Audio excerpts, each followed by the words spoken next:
It's the wrong kind of place to be cheating on you. It's the wrong time. She's pulling me through. It's the small cry, and I got no excuse. And is that alright? Yeah. Give my gun away when it's loaded. Is that alright? Yeah. If you don't shoot it, how am I supposed to hold it? Is that alright? Yeah. Give my gun away when it's loaded. Is that alright with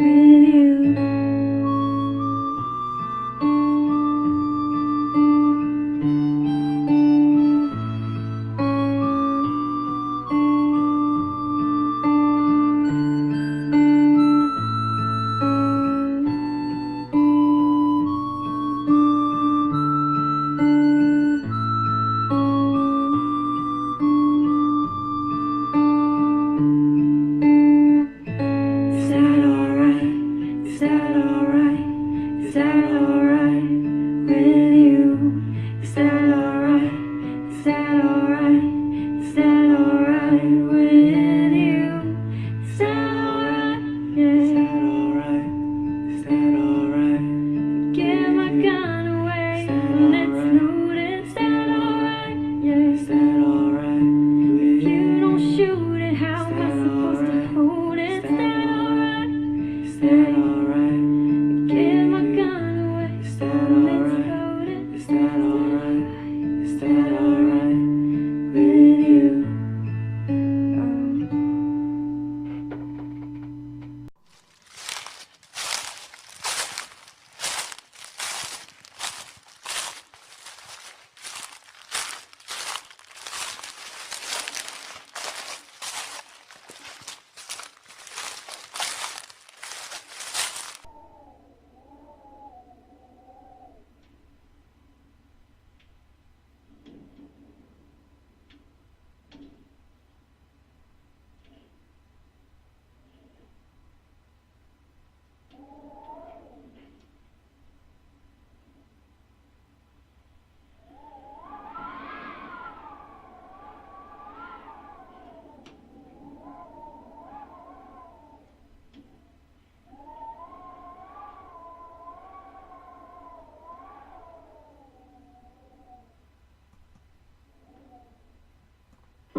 Welcome to our MJA podcast. We are coming to you from our Plattsburgh, New York home office. My name is Mark, and I will be your host for tonight's podcast. This is episode 8, part 4, Cases from the Deep Freezer.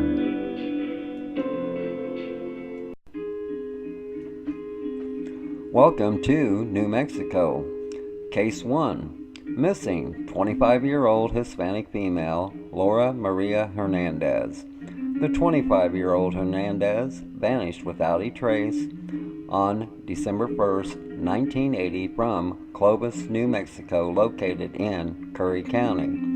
Laura was last seen leaving her house in Clovis, New Mexico sometime in December 1980. However, Hernandez was not reported missing until 1993. Since it was 13 years after the fact when 25-year-old Hernandez was last seen, there were very few people left that knew Laura Maria Hernandez. A few interviews were conducted, but nothing fruitful was produced, or at least that's where law enforcement stands. If you have any info about this case, please contact the Clovis Police Department at 575-763-9427. Case 2. Missing 18-year-old white female Jennifer Lynn Pantella. The 18-year-old Pantella went missing on October 17th, 1991 from Deming, New Mexico, located in Luna County. Pentella is originally from Great Falls, Montana. The 18-year-old went to Missoula, Montana shortly before leaving for New Mexico in 1991. In September 1991, she flew to San Diego, California, bringing her bicycle to Las Cruces, New Mexico. Pentella was to meet a missionary group and assist the poor, and then on to visit Mexico. From October 1st, 1991 to October 17th, Pentella called her mother 8 times, reporting her progress and her ambition to make it into Mexico. The 18-year-old Pentella was last seen at a Shell service station on Pine Street in Deming, New Mexico, just 30 miles north of the Mexican border. From there, she called her mother at approximately 9 a.m. on October 17th to say she had changed her plans. Pentella heard that a woman alone in Mexico might be in danger, so she decided to go to Minnesota to see a friend. Pentella's mother offered to pay for her transport there after she made more concrete plans, and Pentella agreed to call her mother that evening. The 18-year-old Pentella never called back and never arrived at the friend's home and has not been heard from again. About a year later, on September 4th, 1992, 2 dove hunters found Pentella's camping equipment and journal under a tarp in a remote area between Hatch and Deming off of State Road 26, about 46 miles northeast of Deming, New Mexico. A missing persons report was generated on November 1st, 1991 by the Missoula Police Department. The investigation of Jennifer's disappearance was the subject of national news coverage, but no information as to her location has surfaced. If you have any information concerning Pentella's whereabouts, please contact the Deming Police Department at 505-546-3481 or 505-524-6111 or the New Mexico State Police Criminal Investigations 505-524-6111 or 505-524-6159. Welcome to New York. Case 3. Missing 28-year-old black female Angela Elaine Allen. The 28-year-old Allen disappeared on December 26, 1979 from Syracuse, New York. Angela Allen was reported missing 2 days after Christmas in 1979. Allen's mother was the last person known to have talked with Allen on December 26. Angela lived with her husband and 2 children in an apartment on South Salina Street. The day after Christmas, according to the statement made to police by her husband, Angela Allen left the apartment to go shopping. The 28-year-old Allen never returned. A missing persons report was filed on noon on December 28th. It was filed by Angela's mother, who by that time was very concerned about her daughter. At the time, Allen was married to Hubert J. Allen, a man charged 6 years later in connection with the murders of his former girlfriend and their 6-year-old son. The 28-year-old Allen was planning to leave her husband. The girlfriend gave Syracuse police information several years after Allen's disappearance that implicated Hubert Allen in the death of his wife. Police suspect Allen buried his wife's body either on the Onondaga Indian Nation or at the Allied Chemical Salt Pits or in the northern part of the county, because those were areas that they used to go to for dates. Allen worked as an assistant manager and buyer at J.C. Penney's in Shoppingtown. Friends and fellow workers interviewed by police described the missing woman as friendly and dependable. Allen was a devoted mother to her children. If you have any information concerning this case, please contact the Syracuse Police Department at 315-442-5200. Case 4, missing 16-year-old white female, Lana Renee Merritt. This 16-year-old Merritt went missing on February 23, 1983 from Syracuse, New York.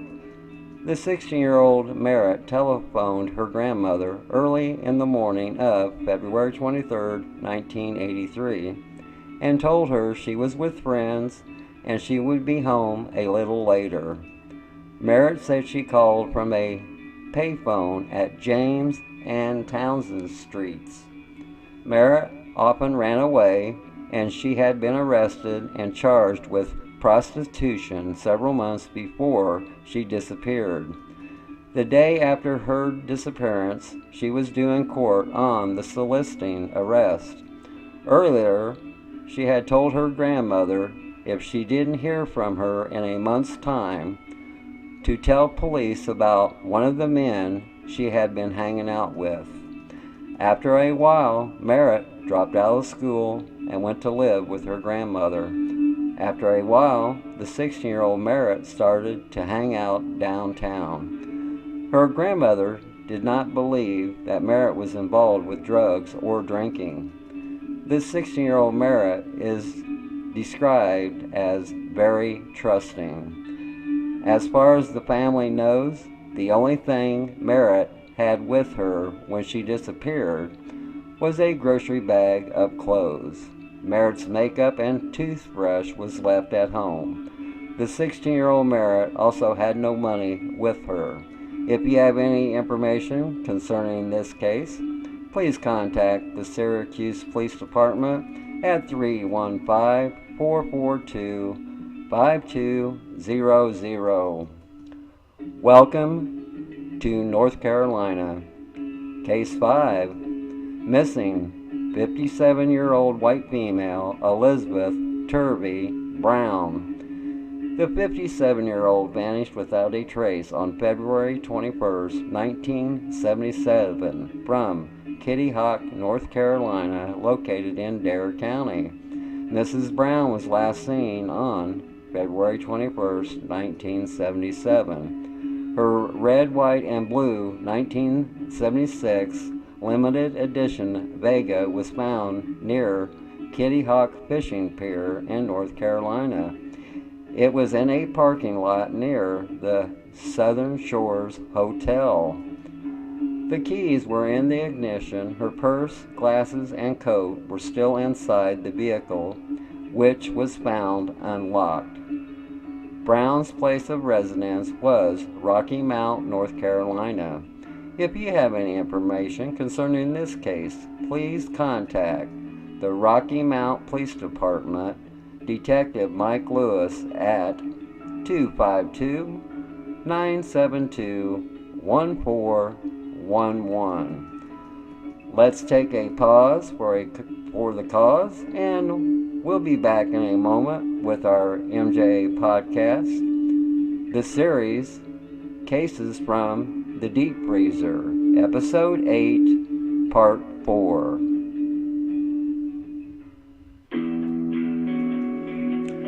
Let's take a pause for the cause. MJA would like to give a special shout out to the Corbin Connection on YouTube. Mr. Corbin is a very funny man with his 3 alter egos. Once again, that's the Corbin Connection on YouTube. Thank you. Now back to our MJA podcast.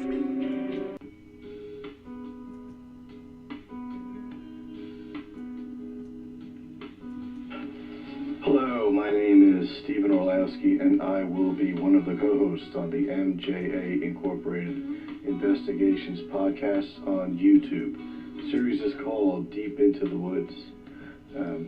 I am a former financial advisor and certified financial planner, having done that for about 25 years. I am also a freelance writer, primarily in the investment and financial planning areas, and I've been published hundreds of times around the world.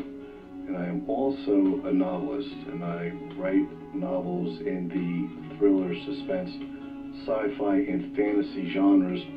What brings me to this podcast and what led me to write thrillers and suspense principally is a lifelong interest in true crime and forensics. In my work as both a financial advisor and certified financial planner and as a writer, I spend a lot of time doing research.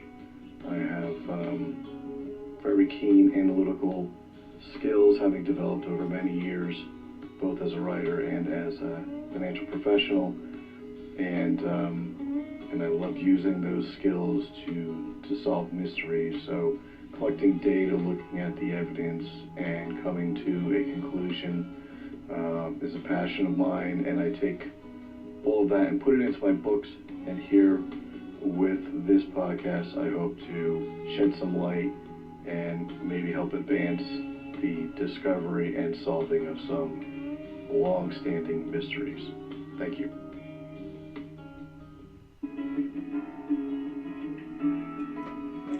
Welcome back to our MJA podcast, the series Cases from the Deep Freezer.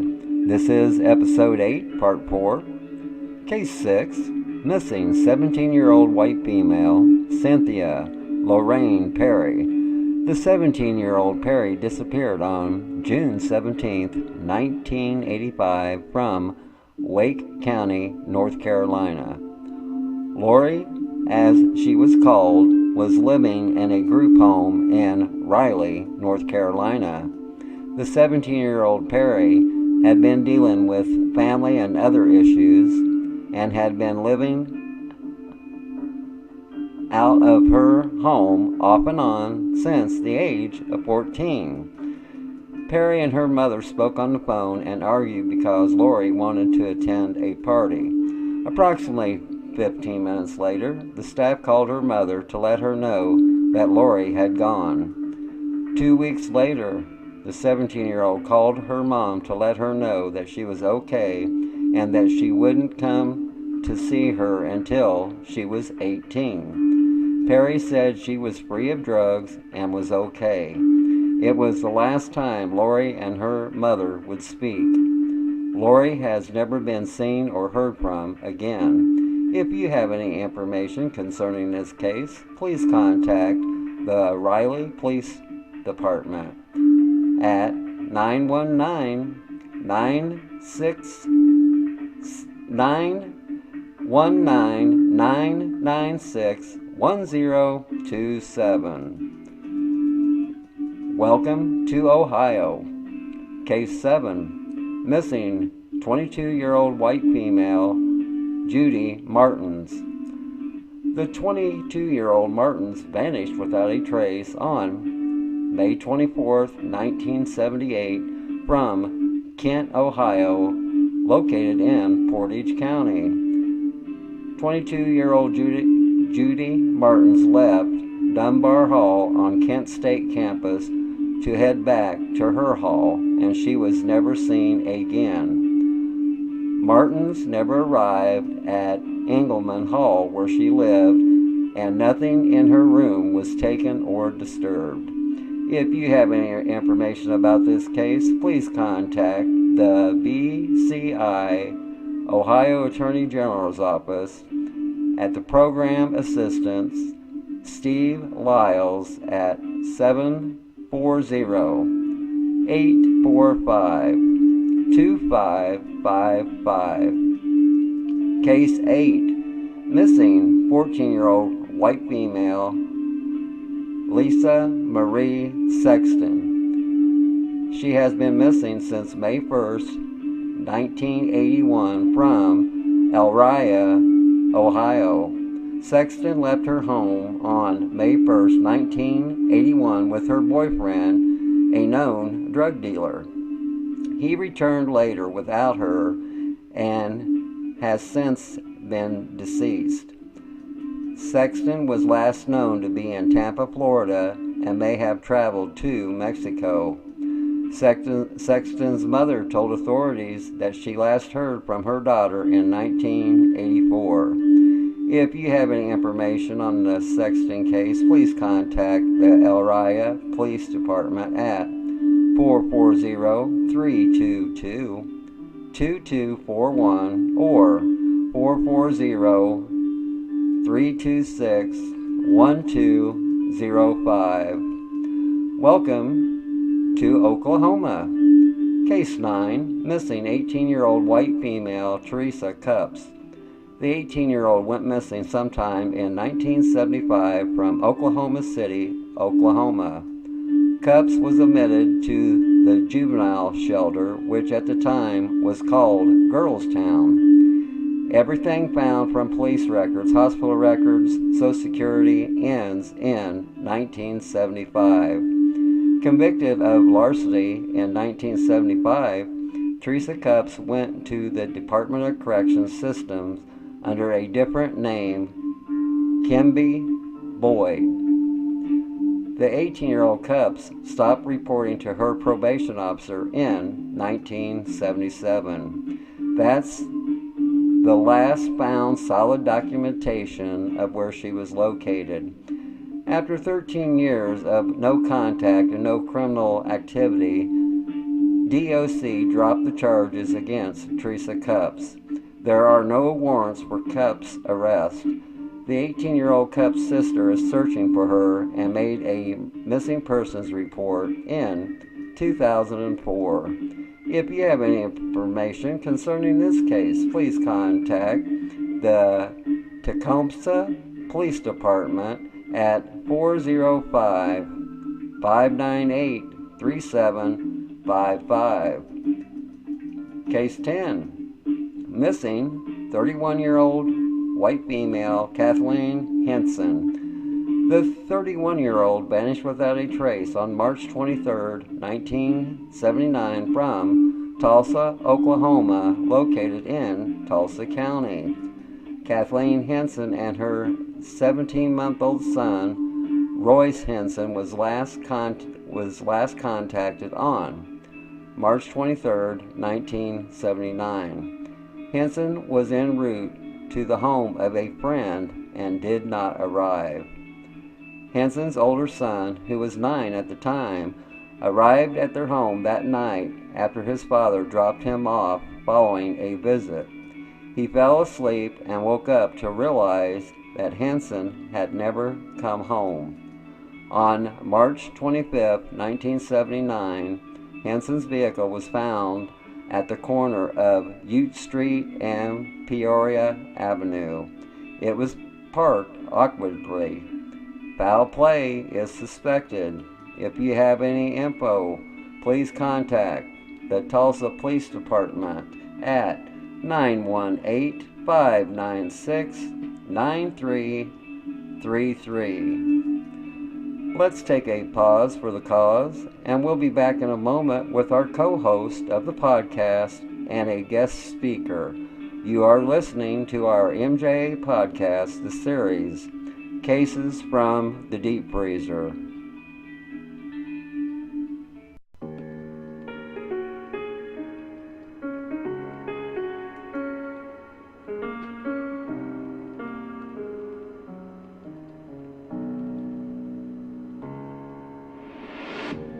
Build me up, don't tear me down. Because your love is everything I need.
Welcome back to our MJA podcast. This is episode 8, part 4, Cases from the Deep Freezer. We have on the line our co-host of the podcast, Paula Pan. Welcome, Paula, to our MJA podcast. How are you this evening? I'm doing just fine, and yourself? I'm doing just great. And later on the show, folks, we'll have Miss Cali on the line, and she is one of our profilers and researchers for MJA Inc. investigations. And Paula, do you think that some of these cases that's on this podcast can be solved? Absolutely. I do feel that the likelihood does exist that some of these cases can be solved.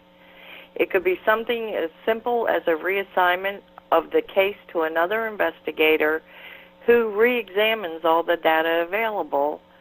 A fresh pair of eyes, so to speak. There are even deep freezer cases in the past that have been solved after case reevaluation.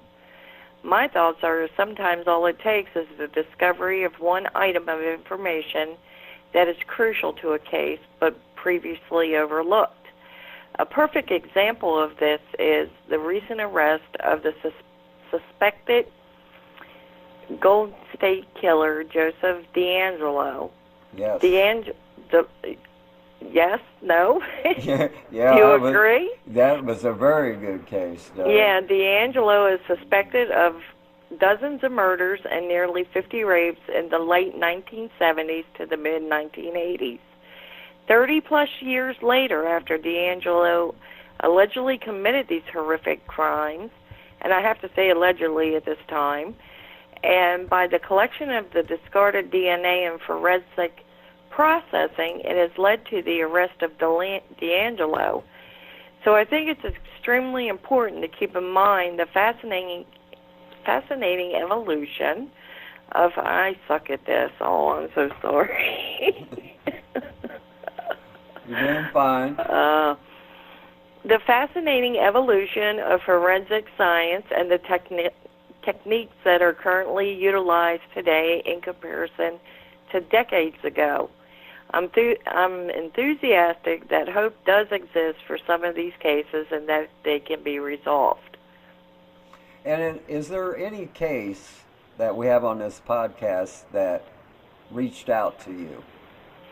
That's a good question. To be honest with you, all 10 cases presented this evening are of equal importance.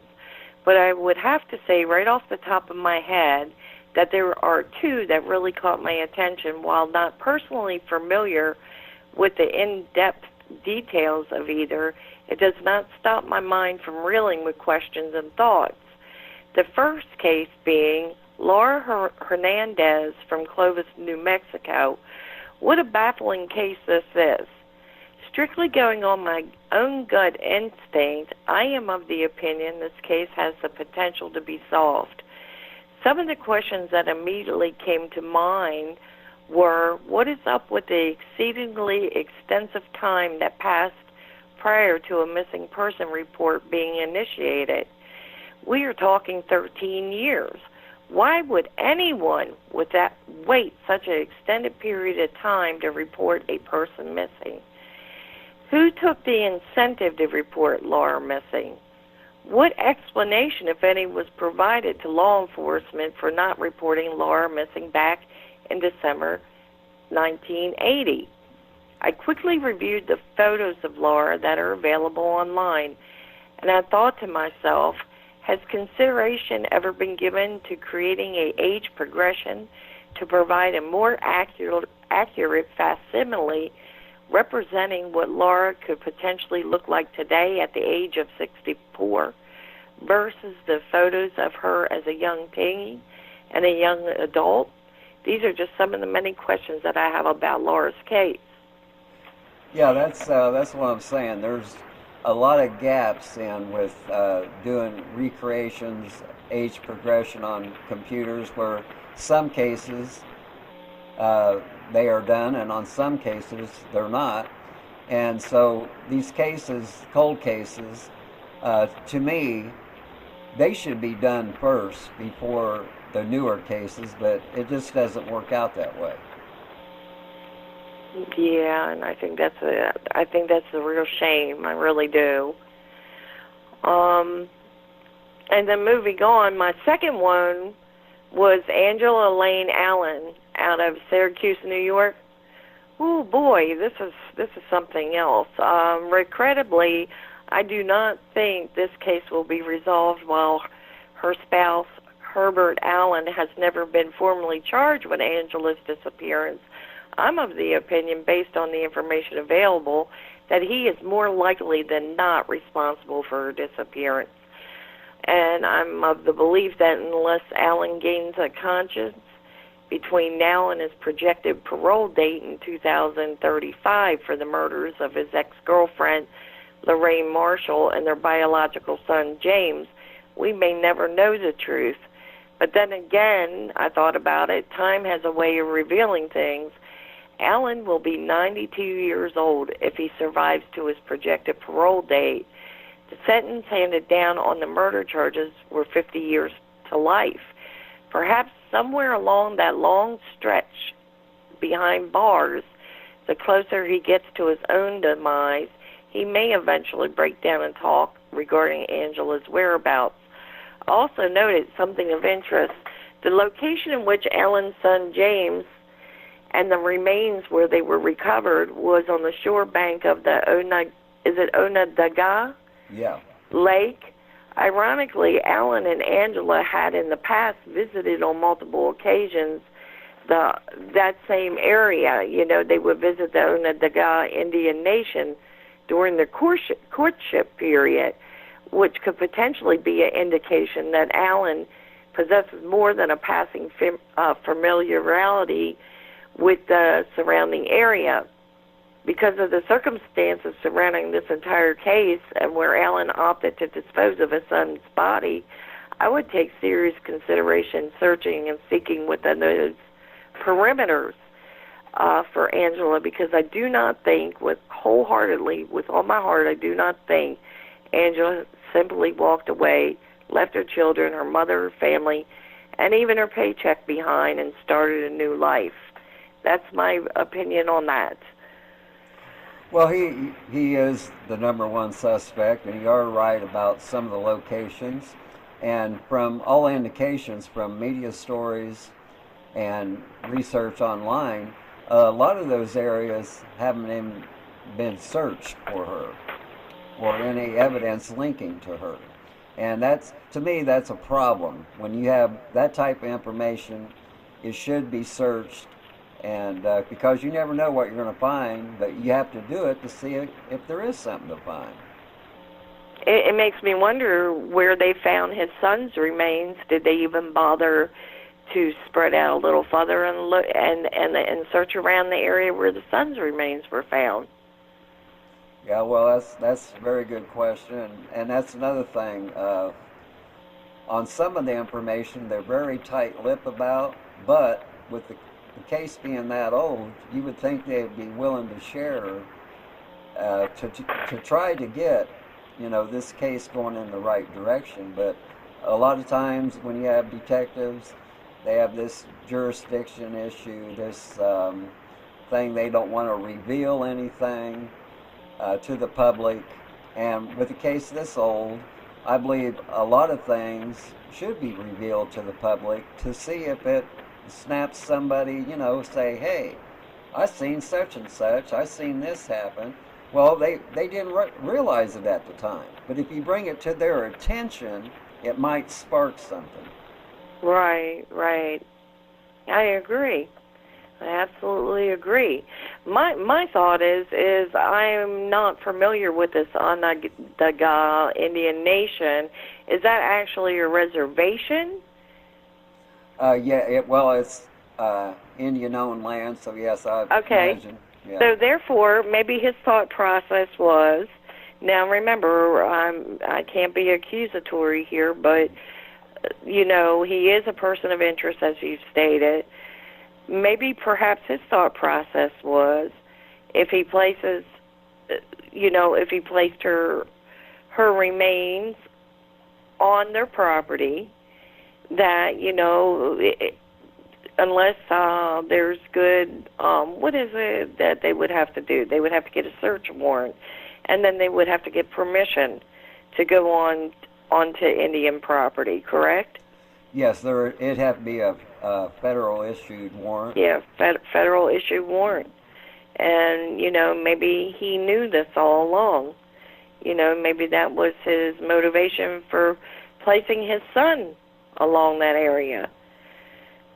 I'm not sure, but I think this is a crying shame, because this one screams out that these areas, that vicinity should have been checked already. I wasn't aware that it has not been searched already. Well, from all media accounts and what I can find on the internet, there wasn't a lot of effort on searching, and there was no areas mentioned on where they did search or where they didn't search, and that just raises the concern to me. Yeah. Well, and another red flag right off the bat was that she was missing for 2 days, and her spouse never reported her missing. It was her mother, out of her mother's concern, that she reported her missing. That makes me believe that he already had knowledge as to where her whereabouts were at that time, Yeah, well, that's a good indication. Yeah, why would you wait 2 days and then her mother had to file the report? So correct. Yeah, but like the law states that these suspects have all these rights, and they handle a lot of suspects with kid gloves. And in my experience on interrogating suspects, my approach is you go right to the jugular. You shake them up. You show them you're in control, that they're in control of nothing. Well, with all these rules and regulations, detectives are afraid to go that route, thinking, well, hey, it could get thrown out of court for this, thrown out of court for that. And so that's what I mean. Our whole system needs to be rewritten. And these suspects, yeah, give them the Miranda rights, but anything after that is fair game. If they lawyer up, see, that's another thing. They can lawyer up all they want, and so you can't ask them no questions. But I'm the type of person is, okay, let's put him in the box for 72 hours. He lawyers up. Well, you don't have to ask him no questions. You just read him the riot act and tell him how things are going to go down. And that in itself, I have found, that shakes up a suspect.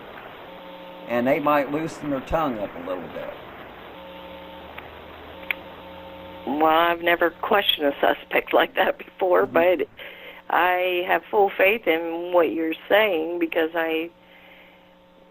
nothing else is working these days. It's more or less that they have the rights, and I can discuss case after case, current cases, that it's going down the same way as what you just described. So, I'm lost for words there, because I really don't know how to answer that. Well, like I said, the Miranda rights, that you have to read them that, and then if they lawyer up, you can't question them. All I'm saying is, just because you can't question the suspect doesn't mean you can't talk to him, see? That's what I'm saying. Right. And like I said, you put him in the box for 48 to 72 hours. The rules are that you have to feed them, and you have to let them get 6 hours of sleep each day. And a lot of police agencies, they won't go to that extremes. And I feel that they should use all the laws to their benefit. Right. So you think that there should be more stringent protocol when it comes to the questioning of persons of interest? Yeah, okay, if they lawyer up, just have a conversation. Don't ask no questions. Just tell them, how it's all going to go down, what's going to happen, what type of sentence they could receive and everything. Try to get some cooperation. And if you have to, like I say, I hate to make a deal with the devil, but when you need an outcome, when you need a body located, you have to try other measures. I agree with that.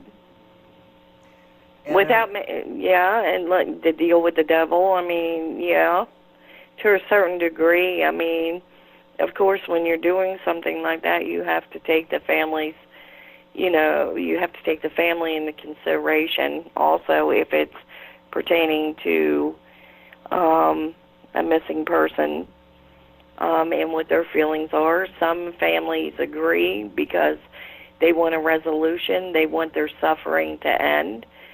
And then others, when they discover or are informed that their loved one was murdered, and they're not, they have to use common sense because some agree, some families agree, do whatever you have to do. I want to know where my loved one is. I want to bring my loved one home. I want resolution. I want this pain to go away. Others are hell-bent on justice, and no deal, So I agree with what you're saying. And is there any final thoughts you can give to our listeners? Yeah, bless their hearts. I do. It's my sincerest hope that each and every one of these cases are resolved, and the advice that Miss Kelly provides to these investigators, they will take it seriously and work these cases and find a way to resolve them and bring these missing persons back to their families and their loved ones.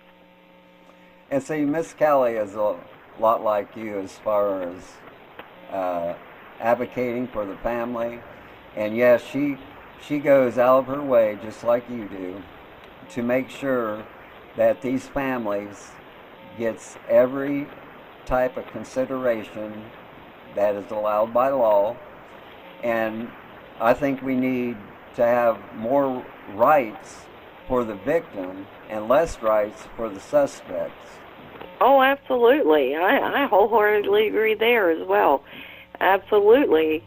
And the thing is about this, I mean, I can really start on a rant here, but I won't. But here is my thought process on this, is investigators, sometimes the amount of effort they put in on certain cases is more or less based on their own personal, and I may get a lot of flack for this, but I'm just going to say this. The amount of effort that's placed on a case sometimes is based on a personal judgment of the missing person or the victim. Am I making sense there? Oh, yes, that is true. Yeah, it is, and it infuriates me. Every living human being is a person, irregardless of whether they have issues, drug habits, prostitution, homelessness, irregardless, mental illness, irregardless, everyone deserves to be treated equally when it comes to a situation like this. And that's where you'll find, sometimes a sticky situation when dealing with families and the investigators, yes, that are investigating the cases. Yeah, to me it's like some missing person cases, they're treated like second-class citizens. Exactly. And exactly. It shouldn't be that way, and a lot of times politics and money becomes an issue, which it shouldn't be an issue when you're talking about a person that was alive, breathing, walking the streets, and then one day they're just gone. Exactly. A perfect example of this is your case of Lisa Marie Sexton, 14 years old. 14 years old. And, yeah, she had issues. You know, from the report that I've read, she had a boyfriend that was a known drug dealer at 14 years old. And you would think that she would be a high priority on their list. You know, that she was a minor. She was just a baby, a child. And then there's another one. What was her name? Well, you have Cynthia Lorraine Perry. She's 17. You know, these are underage children. These are children. Yes. And you know, adults are no different, but you know, children. We've got 16-year-olds here, 14-year-olds. What, a 17-year-old? And these are going on decades old. These cases are. I mean, what is going on here? And the other thing that I noticed is I did check NamUs real quick to see if all these cases that you mentioned this evening were in the NamUs database. They were just recently placed there in the last couple years. Where have they been sitting for all these decades? Well, see, we belong to NamUs, and we've entered cases on there, and what you do is you enter the case. If all the information checks out, they post it. Well, I know that, and that's what I suspected, that you all did it. Well, we've done a lot. Yeah, we've done a lot. Yeah, because I saw the dates that they were entered. Yeah. And I said, aha, you did it. You know, this wasn't law enforcement doing it, which brings me to my pet peeve. And that is, I thoroughly believe that there should be, I know that at the present time, they are attempting state by state to amend the missing person laws, missing and unidentified laws. But if it does not work, that each state climbs on board and agrees, I think that it should be a mandatory federal law, that rules and regulations are set and a certain protocol is set for missing and the unidentified, which these laws would apply to law enforcement, state, and county coroners. That's how I feel. Yes, that's one avenue to go, and yes, that's what I'm saying. There has to be some type of protocols that every law enforcement agency, medical examiners should follow. And it's just not being done at this time. No. And then if you look at cases where these protocols are followed, they usually get pretty good results. Oh, yeah, are resolved more quickly. Yes, yes. Perfect example, not mentioning what state, just ran into an issue not so long, within the last couple weeks, that we were, you know, researching through NamUs, seeking and searching for an individual, a missing individual, and we ran across something that pertained to an individual that was unidentified. We contacted the county coroner for the state, and do you know that he had this individual for the past 5 years. 5 years. She wasn't interned. She was still within his possession. And not one, in 5 years, not one single DNA comparison test was ran against this young lady. And it was only at our insistence, because his explanation for why nothing had been done is finances. And, you know, to me, that's unexcusable, because number one, it's all the citizens, all the residents of a state, all the citizens of a state. It's their tax-paying dollar that pays for, you know, the NamUs database. So therefore, that's no excuse.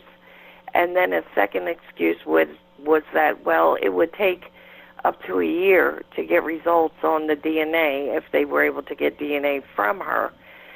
And after I raised all kinds of cane, I'm happy to report here we are close to approximately 4 weeks later, and all of a sudden, bing, bang, boom, her DNA was entered, and she, at this present time, it's been ran against 64 different other individuals. There you go. There you go. Yeah. And she's been sitting there for 5 years. And She has been in his possession for 5 years. That's the thing about the funny about DNA. Okay, I know from a private lab, a DNA test is anywhere from $750 to $1,000. So these states and these agencies that says it's a money issue, well, that's a drop in the bucket, $750 to $1,000 compared to what they do spend every year. Exactly. So. Exactly. But I do feel these cases that you presented tonight, I do feel that some of them, not all of them, I would love to hear later on in the future that all of them been resolved, but some of them definitely I do feel can be resolved. And another thing is perhaps it's a case of law enforcement, I have to give them credit also where credit's due. The majority of departments are overworked and underpaid, and they're short on staff. But I think it's a question of education, too. I don't feel that they receive enough education pertaining to missing persons. They're given the basic protocol of what to follow, and that's it. And that may be another issue that needs to be addressed in the future. So. Okay, we appreciate you coming on tonight. I know we've had some technical issues. I was trying to get you and Miss Cali on the line at the same time, but for some reason our Skype won't sync up to that, so we have to interview you individually. And once we get them issues squared away, it'll be a lot better podcast for our listeners. And because we are changing up a lot of things, and I appreciate you coming on. I look forward to you being on again. And also, October 2nd, our other co-host, Steve Orlowski, will be on. And then, once again, with you both being co-hosts, you can intermingle, talk to each other, and maybe you can come up with some ideas, because he is a book writer. And so, yeah, I look for our podcast to grow. And also, these cases from the deep freezer, some of these cases haven't been talked about for years, and I'm hoping our podcast can shine a light on these cases, to light a fire under somebody, to move the cases forward. And I really appreciate you taking the time, coming on. And you're welcome. Okay. I enjoy it. I always enjoy talking with you, Mark. You know that. Okay, Paula, thank you very much, and we'll see you on the flip side. See you on the flip side, bud. Thank you. Bye. Bye. And coming up next, we'll have Miss Cali on the line.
Welcome back to our MJA podcast. This is episode 8, part 4 from the series Cases from the Deep Freezer. We have Miss Cali on the line. How are you, Miss Cali? I'm fine, Mark. I hope you're the same. Yes, I'm doing just fine. Good. And Cali, do you think some of these cold cases that's been put on this podcast could be solved? Yes, I do. Did you want me to give you examples, or Yes. wait until... Yeah, go ahead. Oh, well, okay. The first case of Laura Hernandez, I would say that one could have been, but of course not now. Not under the time that it went through. By the time she was reported missing. Let me see here. Yeah, it was like 13 years after the fact. She was actually I think number 2 could be solved with Jennifer Lynn Cantilla, and I think that number 3, Angela Elaine Allen, I believe that can be solved.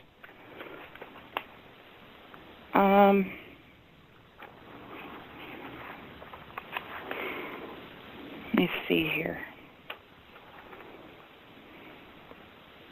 I do think that the one with Elizabeth Turvey Brown, I think it can be solved as well, or excluded. Let me see here. I don't know what I had for... I got paper on top of paper, Mark, so it's not working very good here. I'm turning. As I turn, more comes with it. It's hard to say about that one.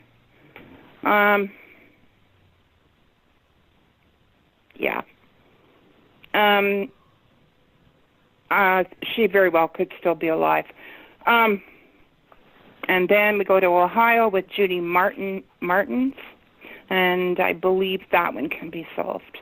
And the one with, I think we're missing someone. Nope, that's it. Okay. Yeah. And as you was reading through the files, is there any one case that reached out to you? Well, there's at least 2. Okay, go ahead. One is the Jennifer Lynn Cantilla, and the other one is the Martins. A second here. It gets deeper and deeper. Gotta find her. Oh, Judy Martins. Yeah, that one for sure. That reached out to me, and the Henson one. Yes. Yeah. And I believe it can be solved as well. And have these cases that we put on this podcast, I have learned through internet research that these cases have been dormant for years. There haven't been no media coverage on a lot of these cases in recent years. And what I'm hoping is doing this podcast, and for people that who listen, might be in the power to move these cases forward and make them more active than they are. And matter of fact, Paula touched on a subject that while working on a case, they came across a Jane Doe that was found 5 years ago.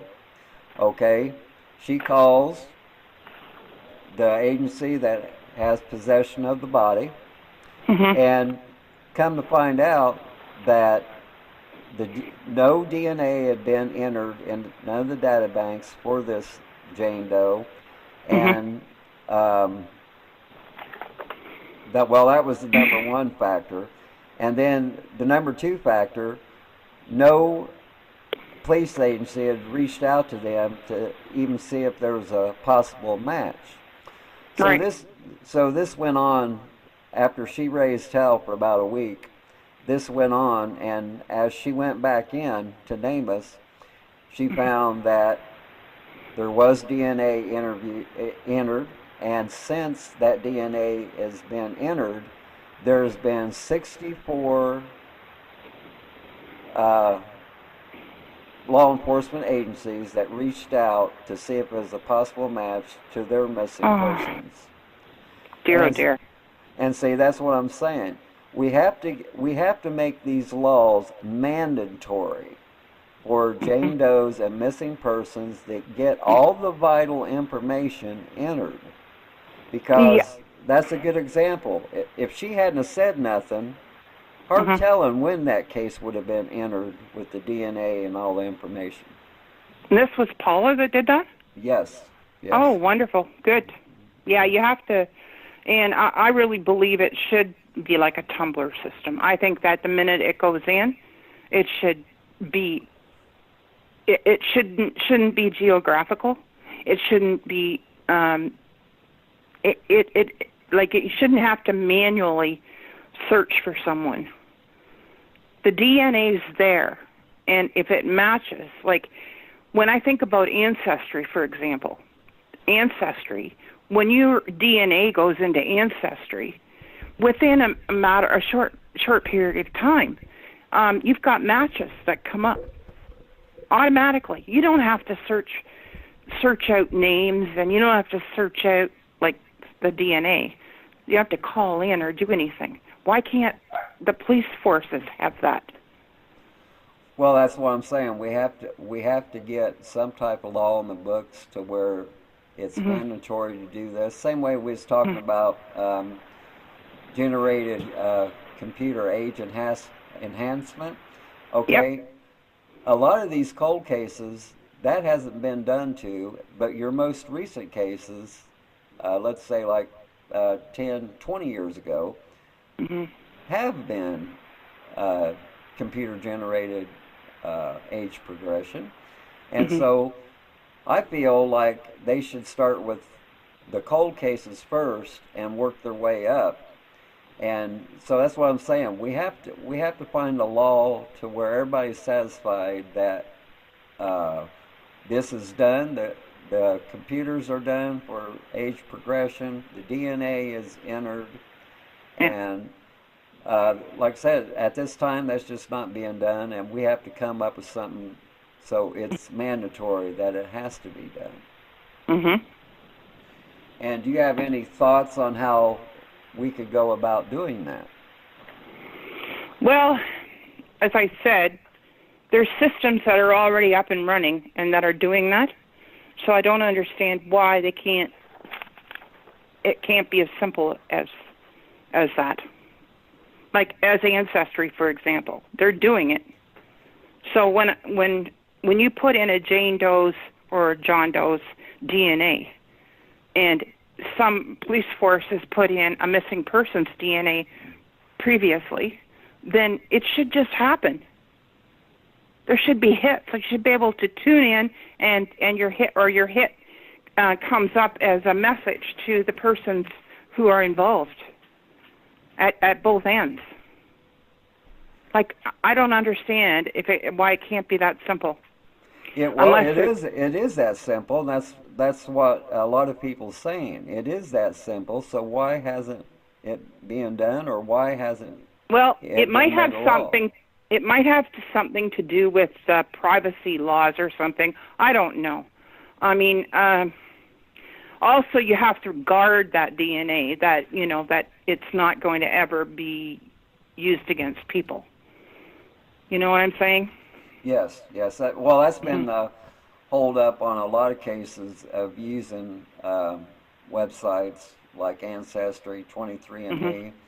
But here recently, they've been loosening up on those laws because that's how they ended up tracking down the suspect for who is the Golden State serial killer.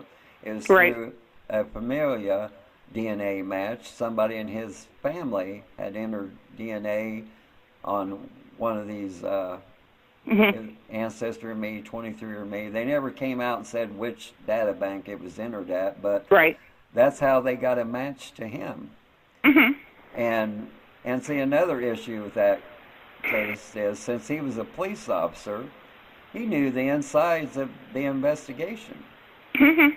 And so he knew how to change his methods, his MOs, when, okay, so they was targeting one area, so he knew they was targeting this one area, so he went beyond that area. And so that's what I'm saying. That's why a lot of these cases didn't match up, because of the jurisdictions that Yeah. he crossed. Mhm. But once again, we go back to the DNA. And like I said, when it's at our disposal, we should be able to use it. And I understand about the privacy issues, but sometimes, like I said, it was somebody in his family entered their DNA, and that's how they got a hit on him. Exactly. Yeah. So we need to come up with a common thread to where this is federal law that these things have to be entered. And Yeah. and see, NamUs, they still haven't got every person listed, and it's a long process. Like even ourselves, we've entered cases on there, and all they do is, when you enter a case, the case manager checks the information, makes sure it's correct, and then it's put on NamUs. Right. Okay? And so that's what I'm saying. A lot of people should go on there, and if they don't find a case that they know about or have heard about, it's never been entered, they just enter the information. If the information is correct, it'll be put in NamUs right away. Yeah. And so that's what I'm saying. It's like NamUs is playing catch up. And well, they need more manpower, or women power, people power, whatever. Yes, exactly. You know, they need that. Yes, they do. And you can't rely on volunteers to do that. You know, I mean, people can do it, but it's you still have to have your caseworkers, people who are going to, you know, legitimize it and put it in the system, right? Yep, that's okay. Is there any final thoughts on this, on these cases we presented this evening? Well, the only way I could do that is to go back over them a bit, if you don't mind. Is that okay? Yes. Okay. Number one, our case with,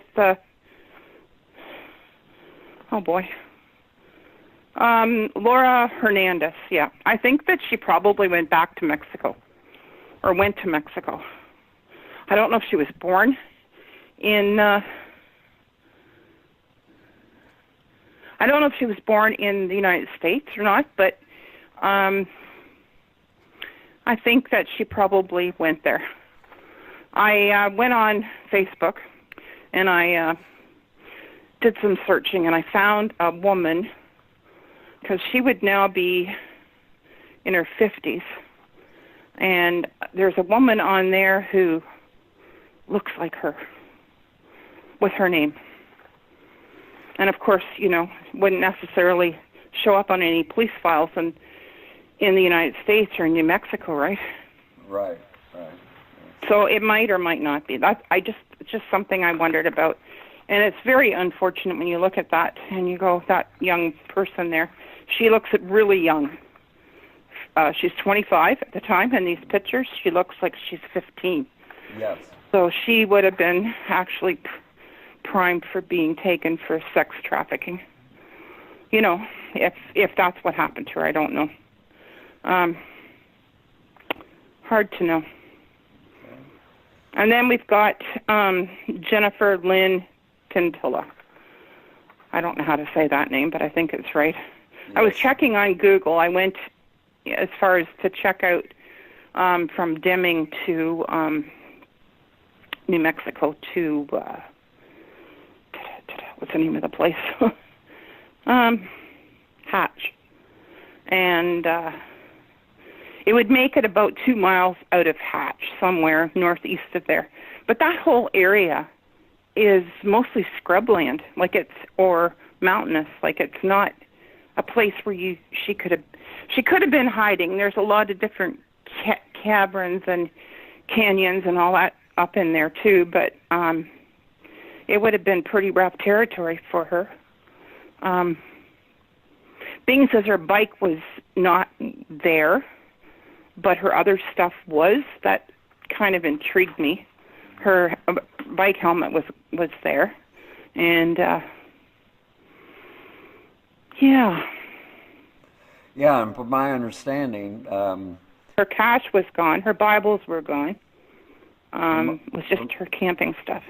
From my understanding, she really took care of that bike. Matter of fact, I think it said in there that she went to La Cruces, New Mexico, to get her bike, or it was shipped California or something. Yeah, And so that's what I'm saying. It looks like that that bike was like her baby, and so, and once again, they've never found that, but found the helmet, found other items and things like that. But they didn't find her money. She had $450 on her at the time. Yeah. Yeah, and she also, there was a sighting that could have been her with a street person, and this was in California, and I don't know if the police ever followed up on that. It was in San Francisco, in the China Basin, with a woman named Teresa. Yeah. Okay, is there anything else you'd like to add? Yep, I got more. Okay. Angela Elaine Allen, that could definitely be solved.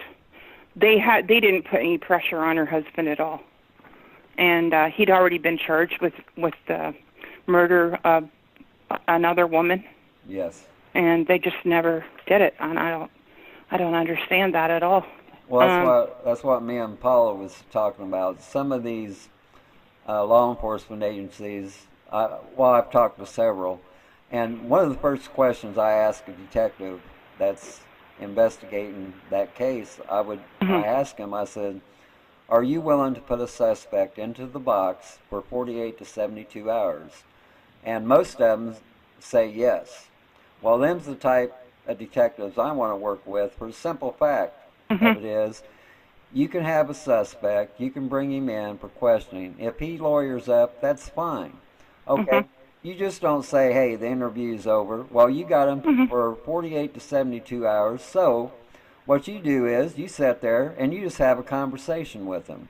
You tell them what's going to happen, how it's all going to come down, and what's going to happen to them, what type of sentence they might get. And once again, you're not asking no questions, so you're not violating the Miranda ruling. And all you have to do, the rules are, you have to feed them, and they have to get 6 hours of sleep a day when you have them in custody, questioning them. Okay? Once a suspect lawyers up, a lot of detectives, they go, well, that's the end of that. No, on my end, no. I would have them in there for, if it's 48 hours, some states it's 48 hours, some states it's 72 hours. Well, I'd make sure they're held for that length of time. And I've also learned if you do that, these suspects start to loosen up. And then they might make a slip of the tongue just by having a normal conversation that might give you a direction to go in. Well, they become sure of themselves in that situation, and they can, they'll loosen up. I agree with that 100%. Yeah, it's like these detectives treat these suspects with kid gloves, to where when I interrogate somebody, I go straight for the jugular. I show them I'm in control. They're not in control of anything. No. And that's the way you have to treat them. And these suspects have all these rights. The victims have no rights. That needs to be changed. The Miranda ruling, yes, you can't get around that. But just because they lawyer up and all that doesn't mean you have to stop. And no. That's what I'm saying. They have to learn that they can't treat these suspects with kid gloves, especially when you have a Well- suspect that you know they're the ones that done it. Well, 9/10 of them as well believe they're above the law.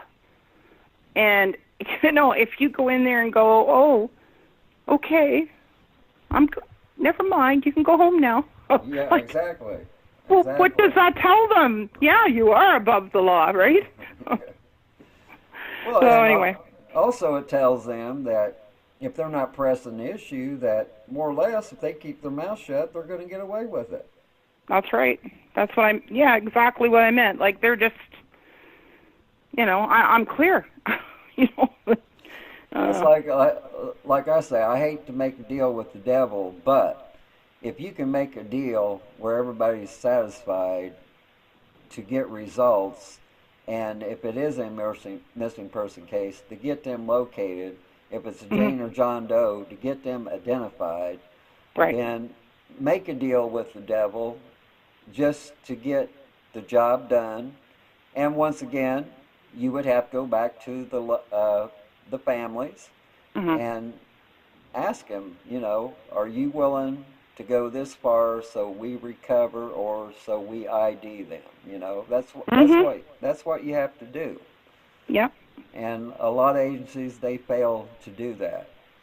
And that's why I said there's a lot of things that need to be changed when it comes to missing persons, Jane and John Does, or we're going to be overran like we are now. It should be nationwide instead of just statewide. Yeah, it should be, to me. Kind of a format. This is what you do when you're dealing with this. You don't, I don't know what police agencies across the whole USA, I don't know if we're all the same or some, the training. It must not be the same. Well, anyway, I think these protocols, it should be federal mandate that these things are carried out. Well, it would. I think it would change the attitude of your criminal who believes that, once again, they're above the law. I think it would help to kind of deflate their bubble a little bit. I need to go back to another case you have here. Okay. This case number 5 of the 57-year-old Elizabeth Turvey Brown. Right. I wonder now. She was at she was from Kitty Hawk, North Carolina, but she was at the Kitty Hawk fishing pier. Right. Okay, so I wonder if I think she committed suicide, just because of her car and what was in it, what she left in the car, and it was unlocked, and it just I wonder if she rented a boat or if any female was rented a boat or took a boat.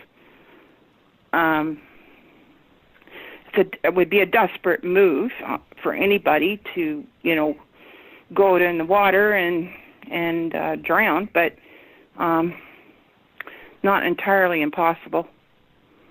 Yeah, I'm pretty much done with that. That's what I feel when I read that. Okay, do you also believe in areas like that, a fishing pier, and in some other public places, that we should have video cameras at those locations? Well, it would be good. I mean, this is on it's at a pier, but it's also,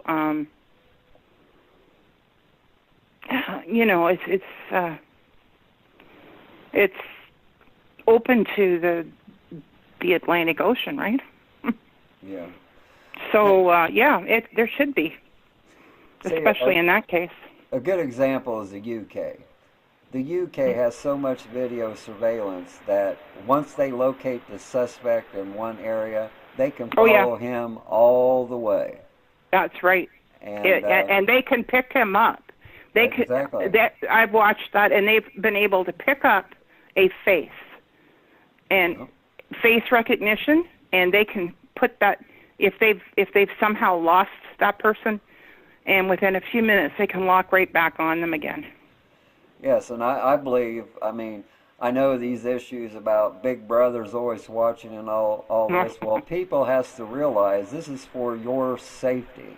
Yeah, it is. Because we have evil people out there. And so once you have these cameras in place, it's hard for a person to get away with these crimes.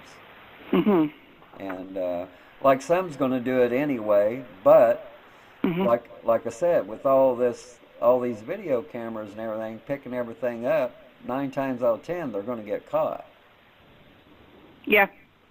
And so I always wondered about that because I'm always hooked on Netflix. I always go straight to the BBC, and I watched their series. I watched their detective stories and everything, and it just amazes me the system they have over there.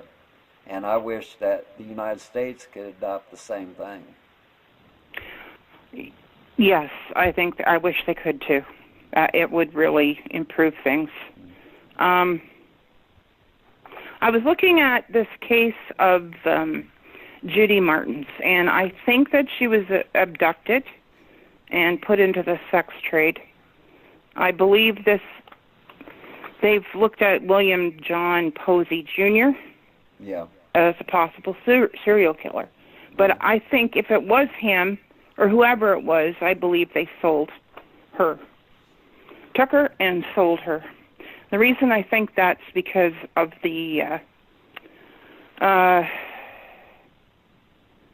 this Kent State police chief when they received this Judy Martinez thing. Did you guys talk about that? Not him in particularly, no. Well, it was Judy Martinez when they she was even using Judy Martin's birth date, and she like her resemblance was striking, except that she looked much older, but they didn't do any DNA to eliminate that. Now, I suppose, when did DNA start? Because Judy disappeared in 1978. Well, DNA come into picture in 1987 in the UK, and then I don't think it was entered in the United States courts until like maybe 90, 92, somewhere around there. Right. Well, anyway, this police chief, John Peach, says that like he really believes that she is Martinez, that Martinez is her, or however you want to look at that, and that she would be better off dead. That was his statement. Is this because, let me see, read that part. Because Judy did not have an arrest record. Her fingerprints were not on file, so she could not be matched with Judy Martinez. And the Record Courier newspaper says that the dental records of Judy did not match Martinez. Well, I don't know.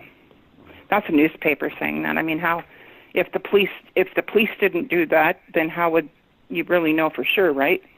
And the DNA would tell. I mean, completely. Yeah.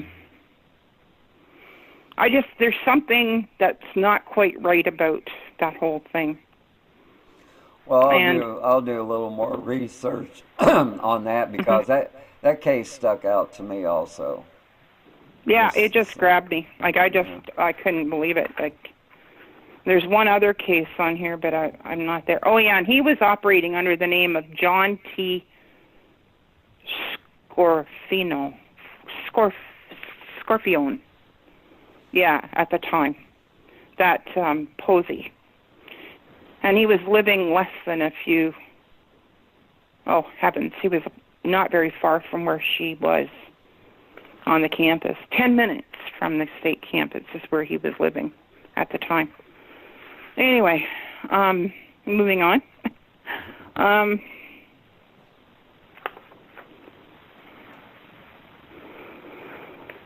I think that Teresa Cups wanted to disappear and probably won't be found. unless it's when she expires, and then her, unless she's got a completely new ID. Let's see. Who's next? Okay. Yeah, Kathleen Henson. How do you disappear with a baby boy? Like, seriously, that is really awful. Yes. And it says that the husband dropped the boy. Like, there's a couple things sticking out here to me. Mm-hmm. Okay, it's 11:30 p.m. when she calls up her friend and goes to their home with the tickets that she has for them. And that's very odd. It's kind of a late time in the evening to be going and taking a baby and going there, right? Right. She's driving her dad's car, which is understandable because she's divorced. And anyway, the husband brings the boy home because she's dropped him off earlier, and he was supposed to bring him back within a few hours. So later that evening, after she had dropped him off there, the son, the 10-year-old, the father drops off the 10-year-old and didn't realize she wasn't home. But wouldn't he have noticed that her car wasn't there? Unless it was in the garage. I don't know. It's just kind of odd to me. And I don't know if that was, like, it says later that evening, so if she dropped him off at 5, did the little guy come home at, 8? Or was it after 11:30? It's just kind of hard to follow that one. And so the little boy, he got in through a window and didn't know she was there or missing until the next morning. It's just very odd, that whole thing. Yeah, it is. And then the mother called. 5 years went by, and the mother called to see if there was any updates. And they had closed her case. Yeah. That is absolutely neglect. That's complete neglect of their duty. That is just horrific. That's the worst one out of all the cases that you have here. Like, I know parents have to call, or people have to call in, and, just out of whatever, their instincts is to call in to find out. But to find out that that they've closed the case, my. Yeah, and I'd be out of my mind. That's what gets me. Back in my day, working undercover and everything, yeah, a case wasn't closed until it was actually resolved. Yeah. And so I don't know how they can take a missing person case when they haven't been found and close it. And same way on a murder case. I had some very good friends murdered in 1987. Well, their living daughter in 2010 went to the county and was checking on it, and she found out the case had been closed with no arrest being made, nobody being prosecuted, so she asked for the case to be reopened. Right. And so that's what I'm saying. It's, to me, a case shouldn't be closed until it's resolved. Yeah. I think there's, in some cases, too much assuming being done. Like, once you start assuming, you make an ass out of yourself and the other person. And that is exactly what I see happening. Like, they're assuming, well, that she ran away. Yeah. Right. Yeah. Like, I mean, once you do that, if she, I just can't go there.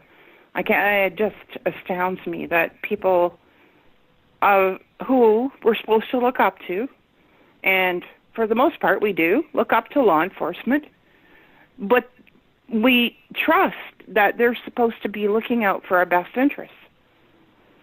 Yes. But it just, and when you get into different areas, Of course, the police's hands are tied in some stretches of law enforcement, and sometimes they're catching people, and the judges are letting them go, But when it comes down to just plain old-fashioned police work, sometimes it just isn't going together right. And I think this thing where you were saying where it needs to be federally enforced, federally overseen in some respects as to the training that police forces are getting and doing, it needs to happen. Yes, that's for sure. A lot of things need to be rewritten. A lot of things need to be federally mandated. And so every state is on the same page. Yeah, because then if you don't have, you're going to get people of the criminal element that will migrate to a state that is not following the pattern. Exactly. Yeah. So that they can get away with whatever it is, right? Yes. That they want to do. And if you've got a serial killer, well, I know I can go over there to that state and I can, do whatever. I can go hunting and find my prey. And just not good. Yes. That's like advertising for rotten donuts, Yeah. Anyway. Miss Cali, we appreciate you being on the show. We look forward to you being on again. And that's the end of tonight's MJA Podcast, Episode 8, Part 4, the series, Cases from the Deep Freezer. I want to thank our listeners for listening in, and a special thanks to our co-host, Paula Pan, and to our guest speaker, Miss Cali. I have a quote for our listeners. Whenever you find yourself on the side of the majority, it is time to reform or pause and reflect. Mark Twain. Always remember, folks, if you ever get bored with nothing to do, well, take a walk deep into the woods. You might be surprised what you might find. My name is Mark. I was your host for tonight's podcast. Paula Pan was your co-host. And we would like to say good night from Plattsburgh, New York.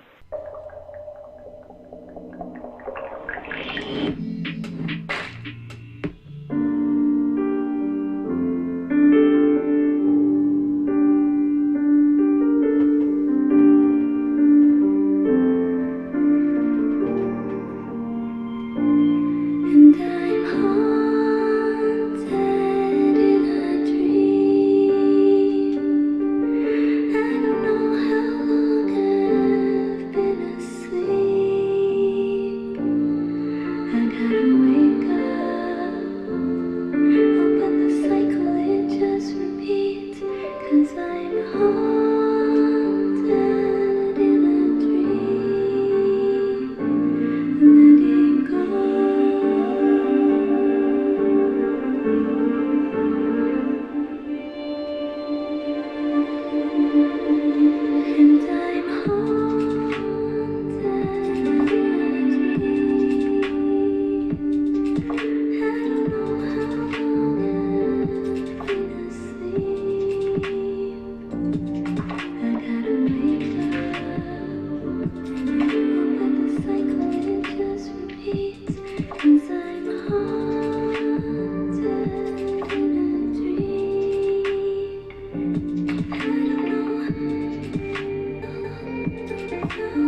you.